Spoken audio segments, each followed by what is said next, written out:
Were there any safe jobs in the Old West? Some were safer than others, but it was also called the Wild West for a reason. There was danger around every corner. It didn't matter if you were a miner or a railroad worker, a bartender or business owner. There really wasn't a day you could safely say you were gonna get home from a day of work alive. One job you would not want to have if you wanted to live to a ripe old age was a lawman. For starters, there was no formal structure of law like we have today. Every town would have to establish their own methods for dealing with crime. This meant lawmen would often use methods that were unsound by today's standards, at least according to the official rulebook anyway.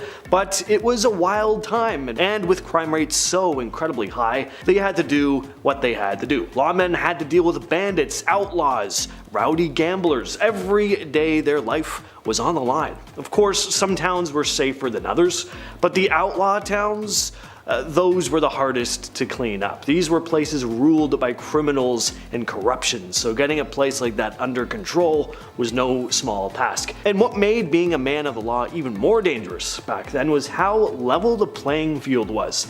Nowadays, cops can call in backup. They have way more heavy-duty equipment at their disposal to deal with crime, but in the Old West, the criminals were packing the same stuff the deputies were: 6-shooters and rifles for the most part. So you had to have some real skill with your piece. There's a reason why famous figures from the Old West era were usually renowned for their speed and accuracy with their sidearms. You were also trying to avoid death on a daily basis as a miner. Mining is still a dangerous job to this day, so back in the late 1800s, good luck. Health and safety was not the primary concern. The primary concern was doing everything possible to strike it rich. And that's the thing, for as dangerous as this line of work was, the risk to reward was pretty high. I mean, if you struck gold, you could be rich in an instant and never have to work again. It happened for some, but the majority of miners weren't so lucky. Not only was the danger of being trapped or crushed by falling rocks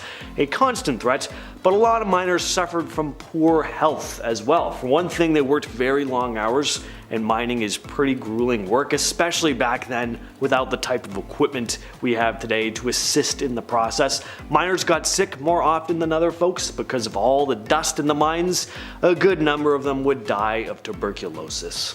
So what if you just want to bartend? You know, serve some drinks while chatting up the townsfolk. Sure, you might have overly intoxicated patron or two to boot out of the place, but what else could go wrong, right?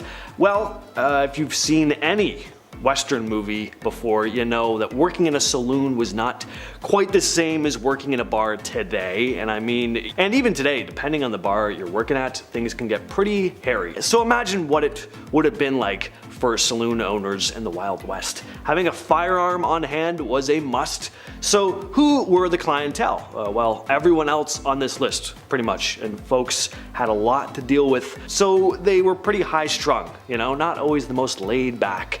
Sure, movies do embellish things, but saloon brawls and shootouts did happen. Even if things only went down a couple times over the course of a saloon owner's career, it would be too much.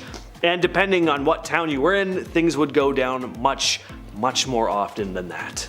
Alright, much like lawmen, bounty hunters were also dealing with violent criminals on a frequent basis. Bounty hunting could be lucrative, but it involved tracking pretty dangerous men and then dealing with them, either taking them into custody or killing them. And to say things got gnarly would be an understatement, not to mention the fact that these guys were sometimes traveling very long distances on horseback through scorching hot weather.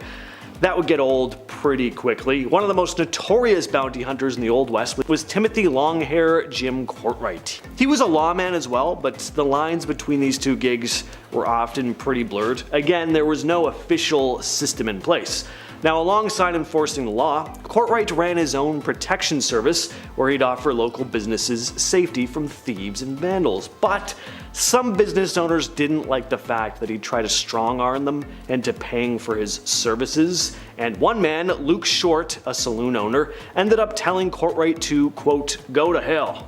This led to the two having a classic duel in the street. The two faced each other as the Ennio Morricone music kicked in. Whoever was quickest on the draw wouldn't die. Well, as renowned as Courtright was with his sidearm, this just wasn't his day. He took 3 bullets, one in the thumb, one in the right shoulder, and one right into the heart.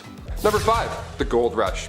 Picture a billboard for the Wild Wild West, okay? What's on it right now? A cowboy tipping his hat in the corner with, 4 missing teeth, a sunset in the corner obviously, maybe a horse, and also a bunch of gold stacked up in a mine, right? Well, we've heard about the Wild West here and there, but was there really a massive gold rush? The California Gold Rush of 1849, despite what history commonly believes, wasn't the first big gold rush, not even close. The first one was back in 1799. A young man named Conrad Reed found this yellow rock right on his property. He had no idea what it was, and for years, he and his father John Reed used this rock as a door stopper.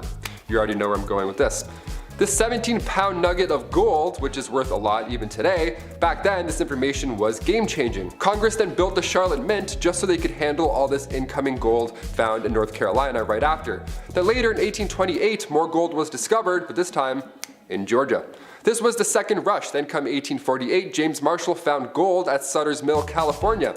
After the third one though, that's when the thousands moved out west. That one had the biggest pull. So it's pretty big, but not the first. Number 4, the OK Corral. The shootout at the OK Corral went down on October 26, 1881. It's known as the most famous shootout in history.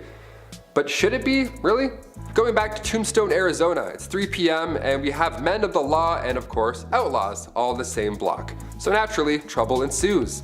There's not enough land here for all of us, some rootin' tootin' shit. There were about 8 men involved in the rumble, but it barely lasted 30 seconds. Also, it's important to note the gunfight at the OK Corral wasn't even at the OK Corral. It happened near the intersection of 3rd Street and Fremont Street, right behind the corral.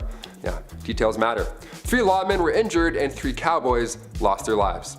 Yeehaw. That's a sad yeehaw for you guys.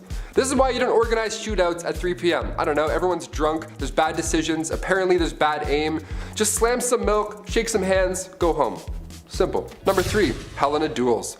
So we talked about the bizarre ways folks would settle beef back then. They would slam tarantula juice and shoot animals from the top of locomotives, have a 30-second fist fight in the middle of the day, and then go home.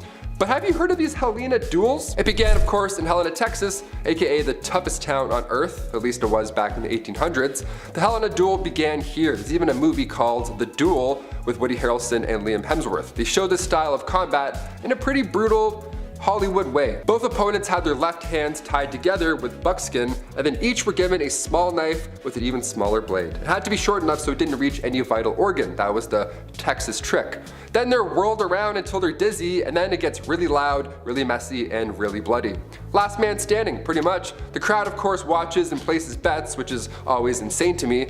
I can't watch UFC sometimes. I don't like seeing things break, let alone a Helena duel. Catch me inside sipping milk, texting my ex. Hard pass, freaks. Number 2, train games. Entertainment was always a hit or miss when it comes to these historical lists. The Romans held gladiator battles with animals that drew in thousands of spectators from across the land. Well, in 1894, William Crush, a railwayman, had this event in mind that would for sure go down in history. Oh buddy, did it ever. William Crush wanted to secure the future of the railroad company in Missouri, Kansas, and Texas. And to do so, William made an entire temporary city appropriately named the city of Crush. Nice. There was a carnival for children to enjoy and all that jazz, but the main pull for adults was the train smash. The collision of 2 40-ton steam trains was meant to be the talk of the town. Look at these Goliaths as they smash, crush, into each other. How fun. Yeah, the trains collided, it worked, and the darndest thing happened. They blew up. Yeah, it's almost like they caused a disaster for popularity. Neat. 40,000 came in and many left injured. A couple of people sadly didn't leave at all. One survivor ended up getting 10 grand out of the deal. His name was J.C. Dean, and they lost their eye in the explosion, so the company gave them a lifetime railway pass. Just the thing you want right after that horrific event. Sorry about your eye, here's free PTSD as well, anytime you want. Enjoy. Crush was later rehired by the railway after it gained popularity. Yeah, this happened back then too. Somebody does something horrible, and then now all of a sudden they're famous. Hashtag chairgirl. Kicking off the list at number 10, medicine shows. Nowadays, medical shows are fascinating. Dr. Pimple Popper, I can weirdly watch that all day. There's something about animal rescues, home renovations, or chiropractic.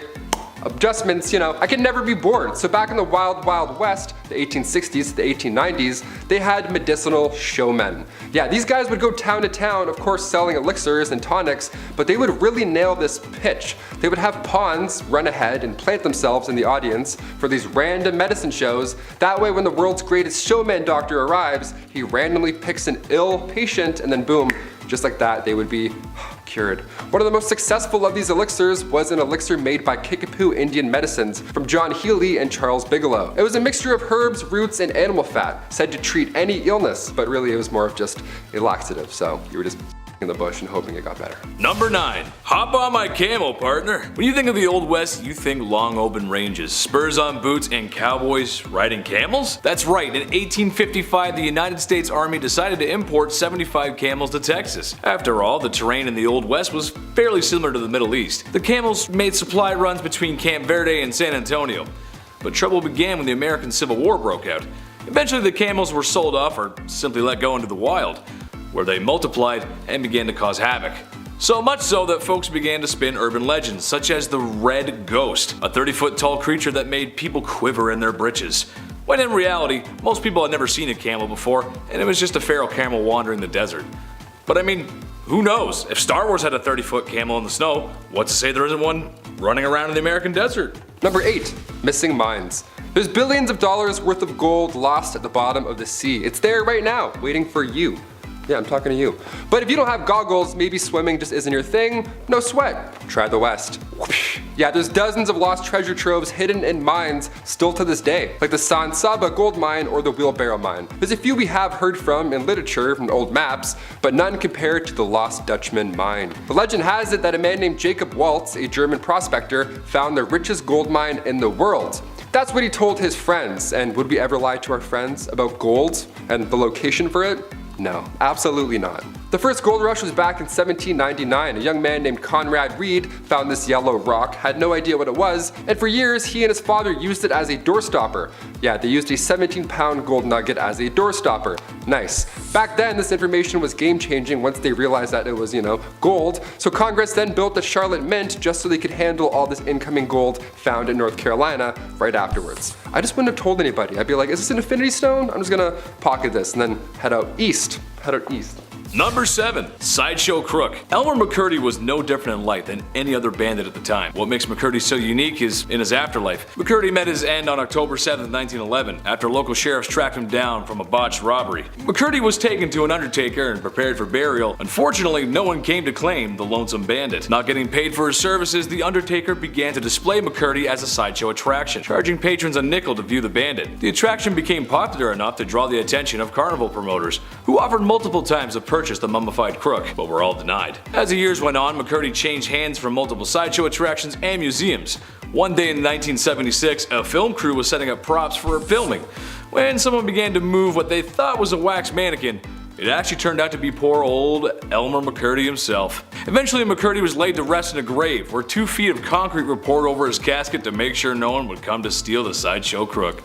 Stay in the hole, partner. Number 6. Cowboys and aliens.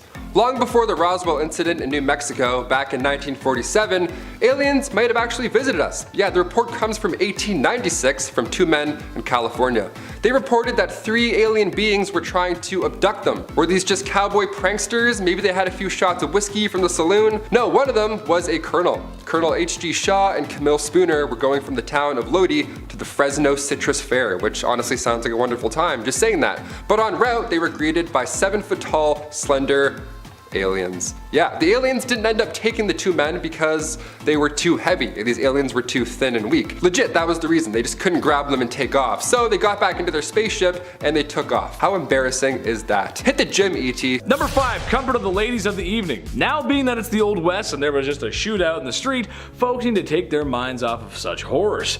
Adding to the mix long hard days tending fields and livestock, people need to take off some steam. The local saloon is there for that. However, like a hidden menu at McDonald's, there's some other activities a man can engage in that aren't perhaps a regular service. Who the hell am I kidding? Ladies of the evening were quite common back then, actually. Naturally, it was a very dangerous job. However, if anything good can come from that, it's that in some cases these women became very wealthy enough to become the madam of their own establishments. And in some other cases, these madams were using their wealth to invest back into their towns, like building schools, doctor's offices. Imagine getting treatment from something and the doctor says, "These bandages were brought to you by Madame Dover's Wicked Wizard Vacuum Double Sloshy Slush 9000. It's a great product, what can you say? Number 4, interior decor. We've seen a Western saloon in movies. More often than not, it's the swinging door. You know, the classic, they always kick it in, boom, and dust everywhere and all over the place. Dust gets all on people's meals, the classic. You sort of need to kick those doors open, kind of, also. Because if you go through slow, it's just weird. It like pushes your clothes back. You need that cowboy momentum. In reality, there weren't a lot of swinging saloon doors. In fact, most saloons across the West were in pretty rough shape. They didn't look like a Tarantino set at all. They looked like that one pub in that one town that one time, you know? Just not clean, not clean at all. You ride by, you're like, is that still open? How is that still open? These saloons were tiny rooms. We had stools or chairs made of fur. You know, no one's running fish tacos to tables in the 1850s. It doesn't always smell like a nice pub. You don't see something go by and you go, ooh, what's that? I wanna have that. No, that doesn't happen here. One of the fanciest saloons has to be the White Elephant in Fort Worth, Texas. It was 2 stories and it served fresh fish and oysters. Apparently it was a lovely time. Number 3, manifest destiny. The destiny of America. There's a famous poster somewhere. It's like an angel guiding the pioneers west. It's like pointing, doing something like that. Back to the history. What is manifest destiny? Well, for our non-American audience, it was this very core belief that since America had won its independence and begun expanding west, that they were destined to do so and keep expanding. And expanding. Why should the freedom train stop here, right? Coast to coast, baby. And maybe buy Alaska from Russia, since, well, they're not really using it. Okay, and maybe Hawaii. They got pineapples or something, I don't know. Alright, maybe even heavily influenced places that are beyond US borders. But all that American influence and imperialism starts here. Imagine being the pioneer who dared to venture west, like the Great Oregon Trail, or those who crossed the desert states. And some really religious folks that found a salty lake in the desert looked at their wives and said, I need at least 2 or 3 more. God bless America. Number 2, mixologist.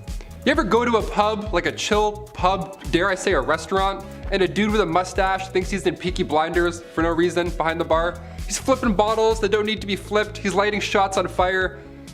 Guy, it's 12:45 in the afternoon. What's your soup of the day? Where did this come from, historically? Where did the cool bartender role come from? I'm trying to order a Cosmo, but he won't stop doing stunts. In the 1800s, bartenders were referred to as mixologists. They were top dog. They had to be. They were the fanciest guys in town. We're now doing impressions of these guys today, you know, with the bow tie, and we pour it in fancy ways, because around the late 1800s, saloon owners were growing rapidly. So now you needed to have something special, something unique for the town, like say a witty mixologist who can twirl his mustache as he pours a drink without looking. Great, now the town feels special, it feels unique. Manuals for bartenders came out around the 1860s, that's when things started to get more serious. A gentleman named Jerry Thomas published a guide called How to Mix All Kinds of Plain and Fancy Drinks. Today we still have that, but now it's a red sticky binder that says meal specs and Sharpie. It's not as fancy, but it gets the job done. Number 1, dysentery. Nothing is more horrible, more awful than catching dysentery. Trust me, I would know. I never caught it, sometimes I get diarrhea. Anyway, in Oregon Trail, the very charming DOS game. Gotta love that DOS color palette. Eye melting cyan and violet. Nice. This text-based adventure game, however, is grounded in some truth, as we can all imagine this wasn't a time of great cleanliness. Dysentery, typhoid, cholera, malaria, or more commonly known as yellow fever, and even scurvy, which you usually associate that with pirates, but Cowboys got it too. Which, given the conditions of the Old West, makes for a not so fruit-friendly environment. So yeah, it does make sense. Sadly for Cowboys, prospectors, and everyone in between, there was a good chance you would lay down with a headache, and then the rest of your posse would have to lay you down forever. In the ground, partner. Starting our list off at number 10, a banker. Today, online banking is easy, right? It's a little bit too invasive at times. I don't know. I get an email from my bank. It's like, Mr. McWaters, do you want to provide for your family? I'm like, Chill, relax. Back in the Old West, you didn't get a courtesy check-in email. You didn't have overdraft. In fact, the United States national banking system, well, it didn't even exist until 1863. Before then, you'd have what were called wildcat banks. And, well, these were pretty fun. Here we go. What they would do is wildcat banks, they would take deposits for a short amount of time, collect your life savings, and then unannounced randomly, they would disappear overnight. Just take all your money and then run for the woods. How horrible is that? Imagine going to the bank the next day and it's gone. The bank's just not there. You're standing there with a card. Like, hello? Where did I put this in? You're telling me they pretended to be bankers for months at a time? Fake mustache, oh hello sir, good morning. Stamping things that aren't even real. They did all of that and then they just ran away with all of your money. That's wild. I get it now. I get it, the Wild West. After 1863, a noble profession was to work at a bank, and not screw people over for thousands of dollars. The Hudson Bay Company, Wells Fargo, these are all names that began because of these fake Looney Tune wildcat banks. So next time you see your bank call, be thankful. Don't be stressed, be thankful. They've got your back. They're not gonna run away overnight. Number 9, ranch work. Alrighty, I can't do yard work. I don't know if you can tell by my physical being, but I can't lift a brick. My back doesn't allow me to reach the floor. A weird curve in the back, I don't know. Pulling weeds physically hurts my soul. Or maybe I'm just lazy. One of the two, I don't know. Either way, the Old West would have been the end of Taylor McWaters. To be a cowboy, it meant lots and lots of ranch work. It wasn't all yees and haws and kicking around. A lot of the time you were protecting your cattle. That's stressful, right? All that meat just sitting there in the 1800s, good luck. Cowboys earned between $25 to $40 a month. Yeah, which sounds laughable now, but today that would be around $1,500 a month, which is fine. I mean, for a cowboy, I don't know, it's a bit less than. Do cowboys get sick days? Probably not. They probably just get sick. Number 8, railroad work. This is one of the few jobs from the Old West that I actively see every single day coming to work. Living downtown, they're always adding trains and bridges and not finishing any of them. And ideally, you don't want any toxic substance traveling down those lines, right? Fingers crossed. Well, back in the Old West, railroads were meant to assist the booming mining and ranching industries. Thing is, there weren't enough hands. There was not enough to keep up with the rate that they needed to. Like, who's gonna build a railroad? Who was the first person? Railroad workers, monthly, you'd make around $1,000, and this brought a wave of immigrants to the West. The Union Pacific and the Central Pacific Railroads, they all lay over 1,700 miles. Now, making this actual railroad, it destroyed the bodies of these workers, but without it, American history would not be the same. Couldn't imagine making a railroad. That is exhausting. Number 7, blacksmith. All right, close your eyes and imagine a blacksmith. Just any blacksmith from any time. Is he bald? Does he have a massive beard? Is he incredibly strong and wildly intimidating? Yeah, that checks out. That's what a lot of them look like. Missing teeth, banging something pretty loud, that's a blacksmith. Frontier times were almost a golden time for blacksmiths, believe it or not. Hammers, horseshoes, new railroads, it checks out. No, they didn't need any chainmail, but a saddle wouldn't hurt, that's for sure. We could use a saddle. They would earn up to $200 a day. Blacksmiths were always busy in the Old West. They doubled as auto repair services really at the same time. I mean, I don't know. A guy comes in with a busted up carriage, well, now you're a mechanic. Yeah, go fix this wooden car. Good luck, you have one day. Here's $10. Number 6, journalism. Believe it or not, the newspaper business cleaned up shop back in the frontier. Everyone wanted to know what the tea was. Tucson, Arizona, for example, back in the day, back in 1831, that one town had 5 different newspapers. Yeah, even though there are only 465 residents, there were 5 different papers. That's stressful. How do you keep up with that much news? I mean, to be fair, before radio and television, yeah, there's probably lots to talk about all day long. That's pretty much all you can do, just talk all day long, so I get it. The industry provided jobs as well. It's very much like YouTube. Here, there's writers, there's hosts, the design and print staff, we have editors. It was a little easier than laying down a railroad, that's for sure. So when it came to jobs, yeah, journalism wasn't that bad. Definitely better than doing anything that has to do with this motion, that's for sure. All right, how about being a cowboy? This would have been a pretty cool job, right? With how iconic and romanticized cowboys have become in American culture. Well, there was decent money to be made doing this, and I'm sure it came with some glory, but that also meant danger. A cowboy in the Old West worked on ranches, managing cattle and horses. Their main job was to take care of the livestock, which included feeding them, herding them across vast distances, and protecting them from bandits. Cowboys would move cattle from the ranches where they were raised to the nearest railroads where they would be shipped off. Cowboys spent most of their days outdoors, riding horses for long hours, traveling through difficult terrain, and like I said before, they had to be vigilant against cattle rustlers who might try to steal their livestock. Working on the railroad was also not an easy task. but it was essential to America's expansion. Railroad workers, sometimes known as gandy dancers, had the task of laying the rails that would connect the vast expanse of the West with the more developed regions in the East. They do everything from clearing land and digging tunnels to building bridges and laying down heavy steel tracks. The conditions were often brutal. They handled primitive and heavy machinery, used explosives to blast through rock, and just like with mining, they didn't have the type of equipment we have today. They did all this stuff by hand in remote, harsh environments. Accidents, injuries, they were all happening constantly, and in terms of weather, workers could find themselves in really cold or scorching weather. Health risks were another serious concern. Diseases were easily spread through densely packed work camps with poor sanitation, and on top of all that, a lot of these workers were immigrants, so discrimination was also a constant. Stagecoach drivers had one main worry on their minds: bandits. Stagecoaches were like the buses and delivery trucks of the day. Most were used to transport people, but sometimes they also carried goods.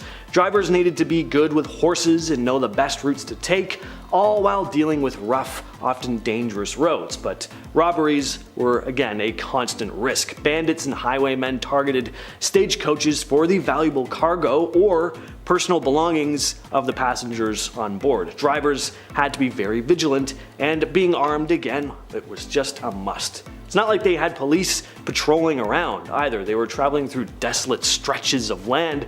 If they got into a bad situation, they were probably going to be on their own. And aside from being robbed, the routes they traveled were filled with natural obstacles. They might have to cross rivers, climb steep mountain paths, or navigate through bad weather.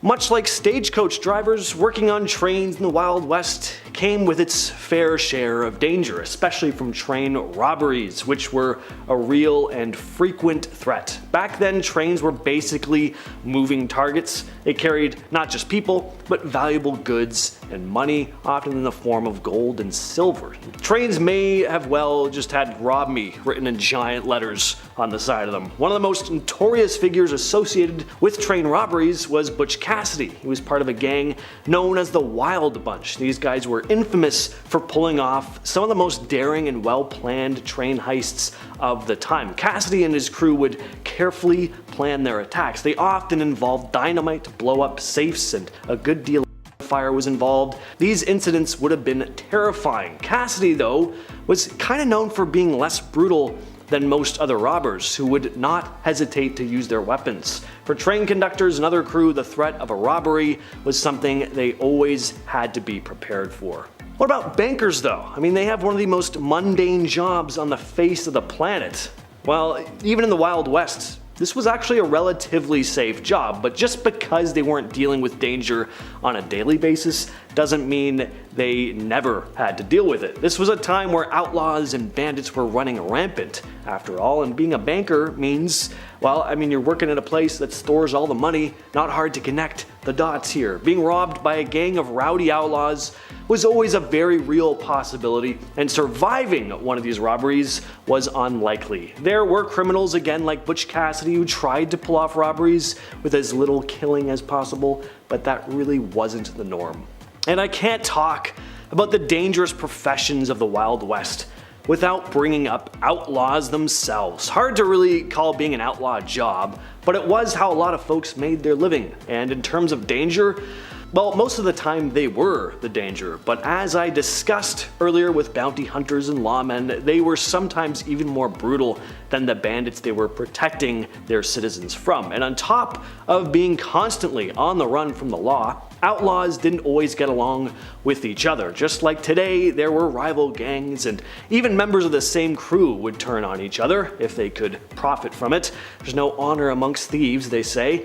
Take even the most famous outlaw in the Wild West, Jesse James. He was taken out by one of his own guys, Robert Ford. Ford walked right up behind him while he was adjusting a crooked painting on the wall and fired right into the back of Jesse James's head. Being an outlaw was probably the riskiest job of all. They always had the element of surprise on their hands during robberies and such, but pretty much everyone was packing. Most outlaws would be lucky to end up behind bars. Most met their end at the hands of a bullet. Number 10. Bank robberies. Okay, when we hear about the wild, rootin' tootin' Wild West, whatever, we think of outlaws like Butch Cassidy's Wild Bunch, the James Younger Gang. Apparently it was just bank robbery central back then, just a lot of this and tapping and riding horses and stuff. That's really not true. Bank robberies didn't happen that often in real life. In fact, during the Wild West era, officially declared from 1865 to 1900, there were only 8 bank robberies. 8. That many years ago, along 15 western states, there were only 8. To put that in perspective, in 2017 alone, there were roughly 4,000 bank robberies in the United States. Much more than 8. The first armed robbery ever in history was done by the famous outlaw Jesse James and his brother Frank. This went down in 1866. The gang of outlaws robbed the Clay County Savings Association in Liberty, Missouri. Fun rootin' tootin' history. Number 9. Camels. My favorite actor growing up, hands down, was Woody from Toy Story. The guy's physical comedy was on point. And no, I don't mean Tom Hanks. I mean Woody. With this crazy little cowboy run, tipping his hat. But what's a cowboy without his horse, right? As soon as Bullseye got introduced in Toy Story 2, the picture was complete. A cowboy and a horse. We've seen this combo at some point in our lives. Everywhere. But did you know that for around 100 years, camels were part of Texas wildlife? So imagine a cowboy on a camel. Yeah, that's real. That happened. Imagine 2 cowboys on the humps of a camel. How silly and intimidating would that look? Back in 1855, Congress spent thousands to purchase and ship feral camels from Egypt. The hot Southwest would make sense when it comes to camels doing their camel thing. But by 1857, the army had 70 camels. Things were going well until, you know, the Civil War happened, and then the camels escaped and all that madness, and then from then on, for 100 years or so, they bred and roamed Texas. Yeehaw, on a camel, have fun. Number 8, cowboys. Alright, since we're talking about cowboys, let's really talk about cowboys. Who were these guys? Was everybody just a cowboy off the bat, or did you have to earn it like a knight? What's the deal here? Well, the guys that we picture in our brain, like Woody, those are cattle herders, and then buffalo, thousands of them, they would roam the land to eat and find water. They would travel miles away, so the herders would follow on horseback and then drive them back to their ranch. They mostly ate beans, dried meat, obviously, and a lot of coffee. Those are the 3 main ingredients of yeeing and hawing. Am I a cowboy? I love beans and coffee. Coffee beans? Oh, don't even get me started. A classic Western outfit was the denim jeans and chaps, the leather covers that, go over your legs. The large rim hats were called Stetsons. Aside from looking cool, they were large enough to keep the sun out of your eyes. That hat would also double down as a drinking bowl for their horse. Sharing is caring. Number 7, the Bison Express. Humans are responsible for the disappearance on many, many wild animals in one way or another. It's usually our fault. Yeah, going back to the Wild Wild West, the year 1869 specifically, that's when the Pacific Railroad was done. It was open to the West to all these explorers, but now they were whipping across these wild lands in record speed, passing hundreds of bison every single trip. Eventually, it didn't take long for these railroads to advertise hunting excursions on these trains. So yeah, guests would climb aboard the top of the train cars and hunt on the top of the trains. Yeah, on the top they would just shoot these animals for sport. Obviously the train couldn't stop and go back for the bodies, so they would just leave them. This one man, Orlando Bond, nicknamed the Brick, he apparently shot thousands himself. He rode the express so many times his rifle caused him to go deaf in one ear. This was done purposely to deprive Native Americans of their food supply. Now our bison's number are incredibly low, something like 2% of what it once was, and humans, well, we're still pretty garbage. What do you know? Number 6, alcohol. These saloons cowboys would visit, was there a bouncer? Did you need 2 pieces of ID? What was the drinking age back then? Well, besides the swinging saloon doors, it really wasn't a fun time at all. Alcohol back then, first of all, was basically just poison. Actually, it was literally poison sometimes. They had whiskey like 40 rods and Tao's Lightning. You have a couple of those and you're literally passing out in minutes. Nobody was getting cut off in old-timey saloons. The bartender wasn't like, hey, how about a water, buddy? Let's get you home. No, it was a show. They had this one drink on bar rail called Tarantula juice.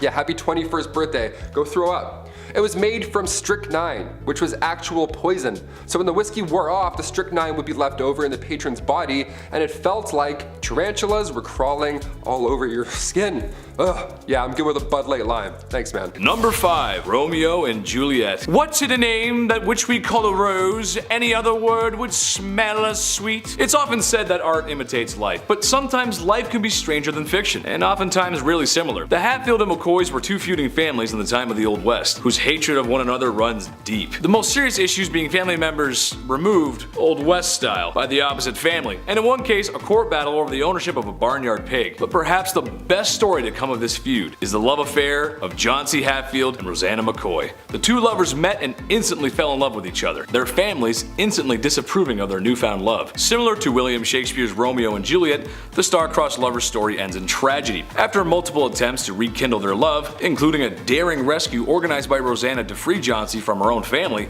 their love never resparked, and John C. went on to marry her cousin. It's said that poor Rosanna died of a broken heart. He loves me not.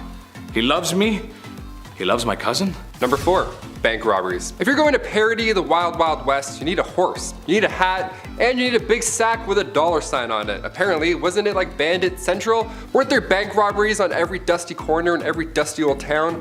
No, there actually was very little, in fact. Bank robberies didn't happen that often back then. In fact, during the Wild West era, officially declared from 1865 to 1900, there were only 8 bank robberies in total. To put that in perspective, in 2017 alone, there were around 4,000 bank robberies in the United States. So it got a lot worse after the Wild Wild West. Now we're on like Wild Wild Wild, it's like 17 wilds at this point. The first armed robbery ever in history was done by famous outlaw, you may have heard of them, Jesse James and his brother Frank. This was in 1866. The gang of outlaws robbed the Clay County Savings Association in Liberty, Missouri.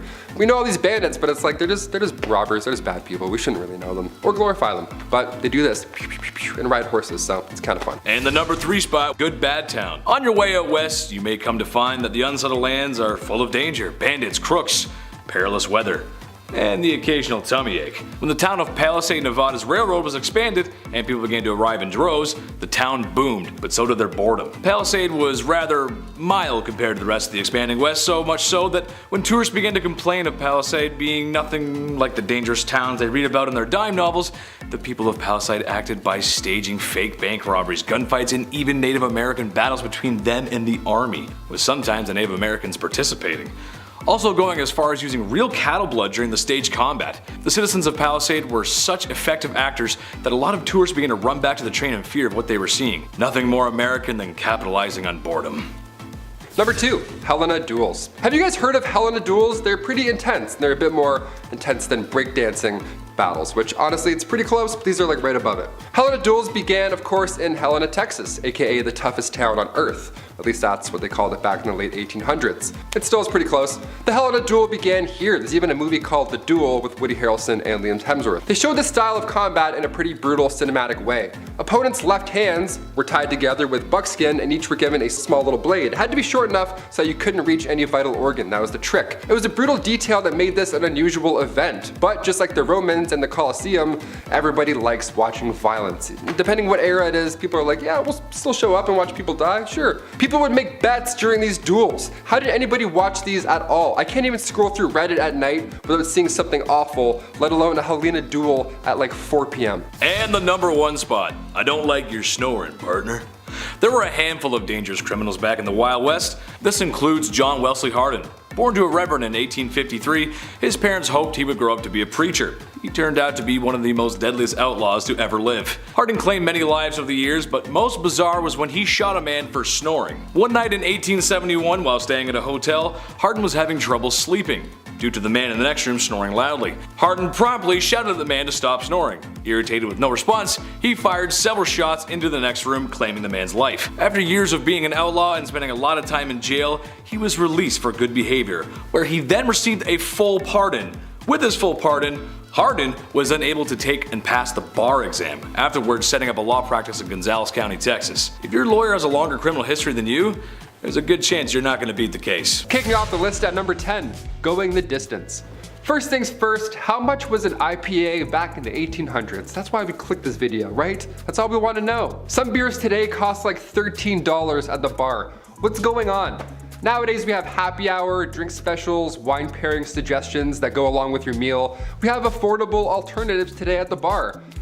Back in the 1850s, saloons would price their drinks depending on how far away you had to travel to get there. Isn't that wild? In the Yukon, their shots of whiskey were like 50 cents a pop. That was a lot of money back in the day. If you were to ask for the same drink in a local saloon, say in Colorado, you could get numerous beverages for the same price. And as you would expect, the fancier the establishment, the more you'll spend. But either way, it's not gonna be comfortable. Number 9. Manure everywhere. The 1800s were changing times, especially on the western frontier. Cities were being built, America was under reconstruction, and if you see my video on the 1800s technology, then you know how things were about to get a little wild. Except something I want to talk about today is, well, it's gonna drive moms and wives nuts across the country. How many times have you told your husband or the kids to wipe off their feet before coming into the house? Or stop wearing their shoes in the house? Right? It's the worst. I'm sorry, Mom. Okay, but imagine that, except everyone is bringing in their muddy, bloody, and manure-covered boots into the house. Horses and livestock were just a part of everyday life. That means droppings, or road apples, as they're so commonly called. The smell alone on a hot summer day could make any cowboy turn green. I think I'm gonna puke, Dad. Number 8. No stools. Okay, this one's for all the bartenders out there. I see you. I respect you. Bar seating is vital. You get your regulars coming in. Joan with the limp, she's so nice. She's always so nice every day. Always gets a grilled cheese. She's the best. Always a smile on her face. Individuals who want to grab a bite and read the paper, obviously they don't need to take up an entire table for 8, so you have spots at the bar. It's ideal. We're used to this. But back in the Western days, bar stools just weren't a thing. Bar spots it didn't exist. You couldn't sit and vent to your local barkeep about why your ex hasn't texted you back. They didn't have stools at the bar, they just had the rail at the bottom for your foot. Just that little bar rail there for the little lean right there. A nice cowboy lean. Yeah, I'll just eat fish and chips, standing up leaning. Awesome. Just the thing you want after walking in the sun all day long. A foot rail. Number 7. Duels at high noon. Let me paint a picture for you, partner. It's a warm summer night, and you find yourself sitting at a card table in a saloon that's named after a barnyard animal. The piano is blasting a ragtime tune as waiters bustle about, serving drinks to unruly cowboys that fill the establishment. In front of you are 3 unsavory characters, each more than the next. As the night goes on, so do the poker chips. And when one gentleman ain't taking kindly to his losses, some insults about each other's mothers are exchanged. A powerful slap reaches the man across the poker table, matching the energy of Will Smith on an Oscar night. Too soon? I don't know. Wow, wow, West. Wow, West. That's when it's settled. Tomorrow at high noon, they're gonna settle this like gentlemen. A duel at noon with guns. That's how they did it. Does it get any more classic than that? I don't think so, folks. The clock strikes noon, and only one outlaw remains, and he's married to Jada Smith. Number 6. Only talking. Here we go. You ever go to a bar, you're having a nice time, you and your pals order some Caesar salads for the table, the night is now well on its way, we're feeling good. Then 10 o'clock hits and you see a band start to set up. Okay, game time decision. Do we settle up and leave before they start? Or do we give them a chance, end up feeling bad, and feel obligated to stay until the very end at 3 a.m.? It's tough. Usually the latter ends up happening. Back in the 1800s, we didn't have to worry about such an issue. Most of the time, these saloons were just for business. The odd time you would have poker, dice, a piano perhaps would be in the room with some jazzy fingers making an appearance. But when saloons first popped up in Wyoming back in 1822, most of the time it was for lawmen, miners, gamblers, just pure business. Not many blind dates happening in booth 16, you know what I mean? Number 5, mining. A study done at a mine in Butte, Montana found that miners were dying from tuberculosis. A lot, like 10 times more than they should be. Not should be, but you get what I'm saying. The mining industry is crazy dangerous. Safety was often overlooked and the health of these miners was, well, non-existent at the time. The first gold rush was back in 1799. This kicked off everything. A young man named Conrad Reed, he found this bright yellow rock. He had no idea what it was, and for years, he and his father, John Reed, actually used it as a door stopper. Yeah, the 17-pound nugget of gold, just keeping a swift breeze rolling through. It's worth a bit more than a door stopper today, and this actually ended up changing the entire industry. Gold mining got so popular that Congress had to build the Charlotte Mint just so they could handle all this incoming gold found in North Carolina alone. It's pretty cool. You have to make a mint? That's how much money you're making? Buddy, I want a mint. Number 4, law enforcement. Of course, this too was a little different back in the Old West. There are not many body cams back then, I'll tell you that for free. Movies and television, they like to show the Old West as a lawless, rootin' tootin' time. And while sure, some of that is true, it wasn't as terrible as we think. Like A Million Ways to Die in the West, Red Dead Redemption, it wasn't that crazy because before any formal law enforcement agency did pop up, everybody was a bounty hunter, right? Why not? There's nothing else to do. Go lay a bunch of bricks or go catch a bad guy.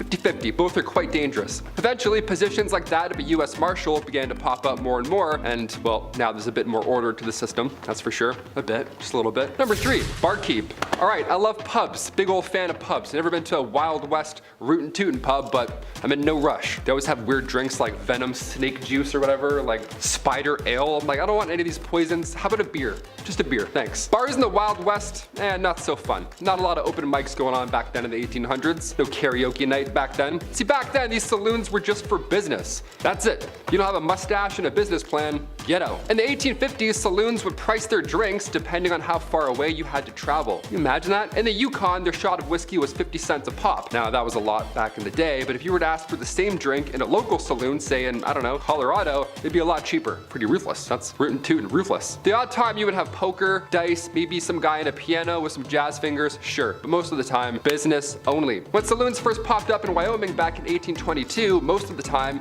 it was only reserved for lawmen, miners, or gamblers. If you don't have any of those three, you're thirsty. Go gamble, go grab a dice and come back. Number 2, resurrectionalist. Yeah, you don't see a lot of these guys around anymore, eh? Wonder where they all went. A resurrectionalist is exactly what it sounds like. It's very gross. You're trying to bring someone back to life, I guess. Not really. These guys were responsible for digging up dead bodies, and then they would sell them to medical schools in the West. Now, remind you, this was the late 1820s, so yeah, it was fine, I guess. This practice began in Edinburgh, Scotland. The medical science community was on the up and up, but in order to study new medicines, you know, to avoid the next plague or the next toxin rolling through your system, they needed these guys to come in and do the dirty work. Today, the medical community is a bit different. We're a bit, you know, smarter with things, but hey, never say never. A resurrectionalist might come back to life and be a new profession. How ironic. And finally, number 1, medicinal showmen.